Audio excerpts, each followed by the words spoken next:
The Advent of Glory by R.C. Sproul. Empty. It was not just in the manger of the light-filled hillside that glory and humiliation mingled in this story.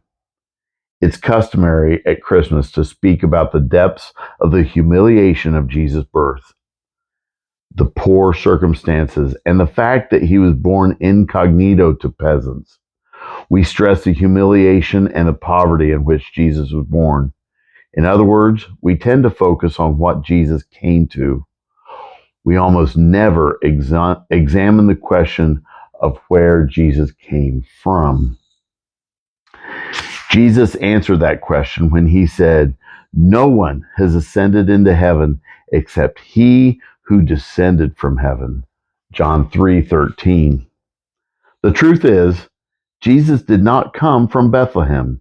He did not come from Nazareth. It was out of heaven that he came, out of the ivory palaces, as Harry Barraclaw's hymn put it, out of the ivory palace and into a world of woe. I met Henry Barraclough unexpectedly once on a cold winter's night in Philadelphia. I asked him what inspired him to write that hymn, and he told me that he wrote it as a young man in 1915 after hearing a sermon on Philippians 2:6-8, which says, Jesus, though he was in the form of God, did not count iniquity or did not count equality with God as a thing to be grasped. He emptied himself by taking the form of a servant, being born in the likeness of men and being found in the human form. He humbled himself by becoming obedient to the point of death, even death on a cross. In Mr. Barclay's time, there was a debate raging about the meaning of this text. It was called the kenosis controversy. Kenosis is a Greek word for emptying. Certain theologians were teaching the idea that Philippians 2 says Jesus, quote, emptied himself, unquote. It means he emptied himself of his deity. They claim that he laid aside his divine attributes entirely so that while Jesus of Nazareth was walking the earth, he was a man and only a man. The great theologian Benjamin Warfield responded to that, saying that only kenosis that was demonstrated was the kenosis of the brains of the liberal theologians that were espousing it, because they have to empty their minds of intelligence to seriously postulate the idea that God could, for even a second, stop being God. Do you see his point? For God to lay aside his divine attributes would be impossible. The eternal, self-existent, unchanging God could not undergo an alteration. If God emptied himself of his goodness, the universe would be emptied of its existence.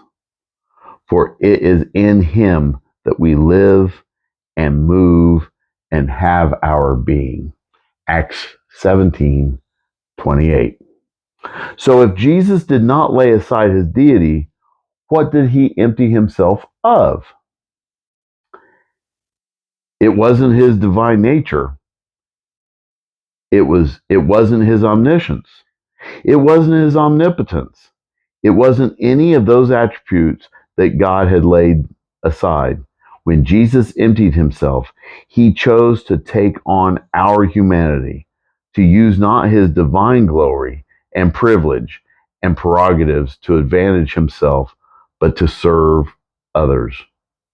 Nobody took away Jesus' glory. Nobody stripped him of his privilege. Nobody ripped apart his status. He voluntarily took upon himself the role of the servant. And not just any old servant, but a servant who would die for those he served. Where did Jesus come from? Henry Barraclough heard the answer to that question that day in 1915. As soon as I came back from the service, he told me, I picked up my pen and I began to write. He contemplated the emptying that our Savior did for us, and he penned the following words: Out of the ivory palaces into a world of woe, only his great eternal love made my Savior go. And today's question: in what ways do you or those around you need to know that great eternal love today? Be blessed.